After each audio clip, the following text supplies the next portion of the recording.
I tossed and turned, stuck in a nightmare. I was back 60 levels underground, chained to a wall, being electrocuted over and over again. They wanted to see how much pain my body could take. The two men next to me were dead already. I wasn't dying, but I wanted to. This was just one of the painful tests they ran on me daily. And every day they took pints of blood from me. They made a serum from my blood called Judah 472. They were giving it to soldiers, seeing if they could run faster and further than me. Even without my strength, I was stronger than their best warrior. This angered them, so much so that they beat me within inches of my life. They had reasoned that if they couldn't make a soldier stronger than me, then they would turn me, break my mind, and rebuild it so that they controlled me. They had even begun taking semen from me. I heard two doctors talking when they thought I had passed out, and they were growing children from my semen and making clones of me from my blood. But all of the test subjects had died. They can't get them to live past a few hours. What was this place? Then I was standing over a hospital bed, looking down at that kid Gideon. He was like me. They were draining blood from him, and the bags were labeled Judah 800. I wondered about the numbers. Was that how many people, black people, seeds of Jacob, they had done this to? I pulled the covers back to take the kid out of here, but his chest was wide open, and they had some kind of device connected to his heart. Oh, Father, help me. Across the room, Roscoe stood with his smashed face. They're trying to make soldiers strong enough to fight you. They are going to kill you. They are going to kill you all. The guilt at what I had done to this kid was so thick I couldn't look at him. Look at me, lion, he yelled. I couldn't. I didn't want to see it. Look at my face! Look at my face! I stumbled out of the room and ran down the hall. At the end of the hall was a red door that read cafeteria. I opened it and ran inside, trying to shut out the voice of Roscoe yelling at me to look at him. When I looked up, I fell to my knees. There were hundreds of children, some black, some Hispanic, some Asian, and they were hanging from hooks out the ceiling. The end of the hooks were stuck into their little backs. Tubes ran out of their young bodies, draining their blood into a huge cylinder. It's only certain blood types that we like. We like them pure. Delilah sat rocking one of the dying children in her arms. So beautiful, aren't they? And they taste even better. I shot off the floor as pure rage raced through my veins. When she saw me coming for her, she started laughing.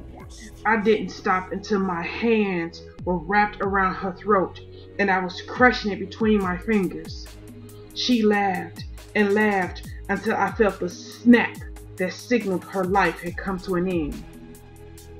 Satisfaction, like I had never felt before, washed over me. Finally, this witch was dead. When her head fell back against the rocker, her face moved. I frowned as I took off what looked like a mask. Underneath was Nuria with a piece of tape over her mouth, her eyes open wide in death. I jerked up in the bed, coming awake instantly. The room was dark, but the moon supplied enough light for me to see that she slept peacefully tucked into the side of me. I stroked her hair. Dear Yah, I loved her so much. Just the thought of anything happening to her made my heart want to stop beating. I got out of the bed and went into the bathroom, splashing cold water into my face. That dream had been so real. That place, they had taken me to, I found out later, was some kind of high-profile military supply lab, a branch of the government that didn't really exist. With a lot of digging, we found out that it was, in fact, privately owned. The weapons they made, whether humanoid or mechanical, they sold to the highest bidder. It was so many rings within rings of deception that anytime my team and I thought we made some leeway and gotten close to finding the nest, we only end up disappointed by realizing we had only stumbled upon another one of those damn blood banks. Or, like where I had been kept, some test lab where some mad scientist worked around the clock to earn his place in the nest, or as they like to call it, the king's table. My brothers and I had already taken down 6 of these damn places right in Chicago. Apparently, there were many more. All we had to do was follow the missing children. These demonic vampires love feeding on their blood. I thought back to the dream I had. Delilah said that it was a certain blood type that they liked. I didn't know if that was true or not, but I would share that information with my ox. We needed every clue we can get.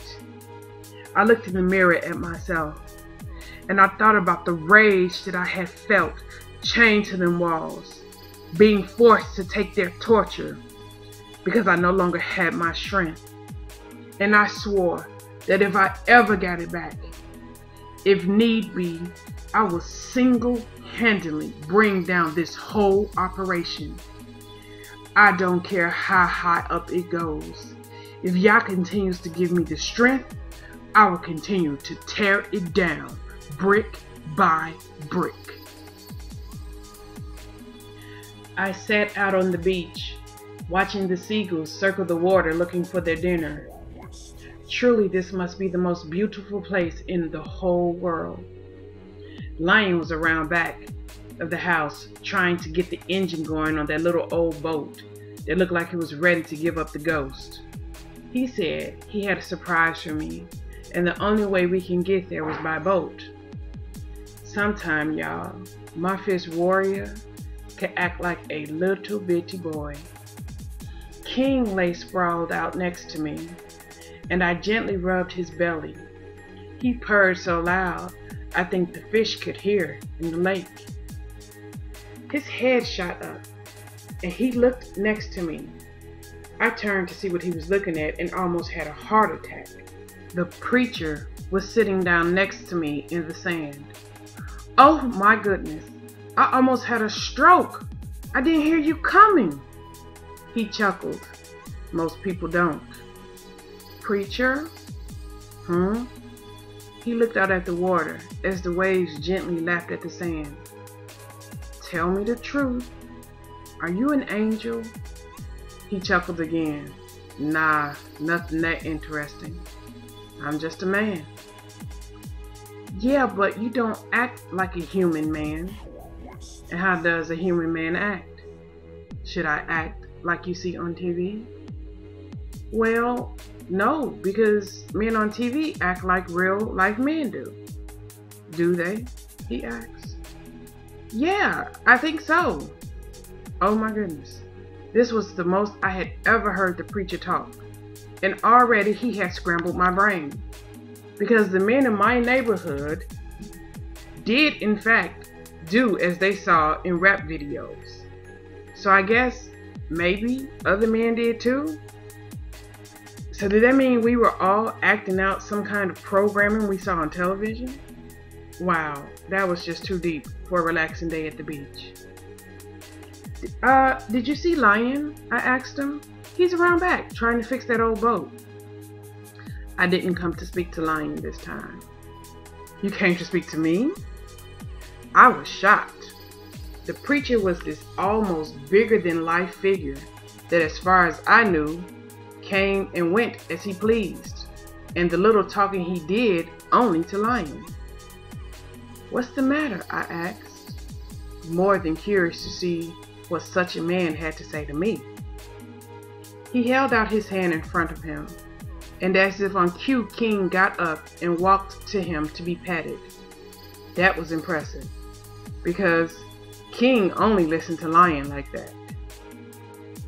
Nuria, you are going to be tested very soon. And it's going to be the hardest test you have had in your life thus far. Is it about Lion? He nodded his head. There are two spirits in a man. A righteous spirit that fights to be as close as he can to Yah, and a wicked spirit, a fleshly spirit that fights for the other fellow. Lion is a good man as long as he follows the right spirit. But there are things that he haven't let go, and these things keep him tied to that fleshy one. His anger, I whispered. The preacher nodded. He has not let go of his anger, and it's hard for the Ruach to dwell with him, because anger is a most vile thing, and it grieves the Ruach. As long as Lion is a vessel for the Ruach, he is safe. Oh my goodness, is he in danger? He is the danger. If ever he allows his anger to win. He shook his head, looking out at the water. Yah have mercy. His voice cracked as he said those words. What can I do? How can I help? I'll do anything. Only love can conquer hate. But it will require you to make a huge sacrifice. You're going to have to watch a part of you die and be able to forgive and live on to continue the fight. And with that, he stood and just walked away on down the beach. What the world did he mean? Watch a part of me die. Like, was he talking about my old man? Because if so, this was going to be easier than I thought. Hallelujah. Yah has helped me see that I didn't have to be torn between right and wrong anymore. Up until recently, I have felt like I was betraying my mother by not looking for that staff. But I couldn't look for that staff because I couldn't betray Lion. Especially after what he told me about that woman Delilah and what she had done to him. I will not be like her. I don't care what it took. In fact, I was reading Proverbs 31, and I wanted to be that woman. I wanted to have her strength and her ability. All my life I had been lied to about what made a woman strong. But the Proverbs 31 woman was real strength. And with the help of Yah and Yehoshua, I can be that. I can be that woman for Lion. What you thinking about so deep? Lion said, coming up behind me, picking me up in his arms. I screeched, because he scared the heck out of me. Like the preacher, you can't hear him when he walks. You scared me, boy, I said, hitting him playfully on his chest. Well, what you thinking about? You? He smirked. Me? I nodded. What about me? I'm thinking I want to be the best Isha in the whole world to you, like the Proverbs 31 woman. The Proverbs 31 woman? Wow! Baby, it does my heart good to hear you say that. You are such a gift to me. Tears welled up in my eyes. None of that, he said, tossing me in the air, causing me to laugh and scream at the same time. When he caught me, he kissed my lips. Now is not the time for tears. Now is the time for my gift to you. Lion, you've already given me so much. Not nearly enough. He carried me to the back of the house and down a little dock. There waiting for us was that broke down boat. King didn't even hesitate jumping in. When Lion put me on my feet, I hesitated. Is that thing safe? It's probably not, but you're always safe with me. Promise? I asked him. Promise, baby. He climbed in and helped me in. I sat on one of the slats, and King sat on the floor next to me. He was so big that even though he sat on his hind legs on the floor and I on that little bench thingy, his head was still taller than mine. I put my arm around him and rested my head on his shoulder. Lion took his seat by the little engine and started it. It started, but just barely. He fought with it for about 3 minutes. There was a bend in the lake that turned into a tree-lined ravine. He steered the boat down it, and it was like we had gone into a different world. The scents and the sounds had changed. The belch of the frog blended in with the song of the birds, and I think I could even hear the wings of the butterflies, adding their uniquely beautiful sound to the melody of this almost supernatural place. Dear Yah, I had only read about such majesty. Growing from the trees that kissed each other over our heads were vines that had little pretty white flowers on them that called to the bees and the butterflies that fed from them. I reached up and took one as we slowly passed underneath. I brought it to my nose so that I could smell the scent that had attracted the bees. And when I did, my eyes connected with Lion's. He was watching me as he steered the boat. "You are magnificent," he said. "I knew this place would complement your beauty. Tell me, Nuria, what have I done to deserve you?" His question mirrored my own. Only Yah could have made a man so perfect for me. "What have I done to deserve you?" I asked. "I didn't deserve any of this. I have been a wretched person, and still Yah has blessed me so." Lion brought the boat to a stop next to a fallen log. King jumped out and disappeared into the trees. Lion got out and helped me. Then he took a scarf out of his pocket. "I've got to cover your eyes, because if I show you the way to my secret place, I'd have to kill you. See what I mean? A big kid sometimes." He gently put the scarf over my eyes and tied it in the back of my head. I reached my hand into my cargo pants and pulled out an apple, taking a bite of it. I heard him groan. Strange man, he liked to watch me eat my apples. Then he scooped me up in his arms.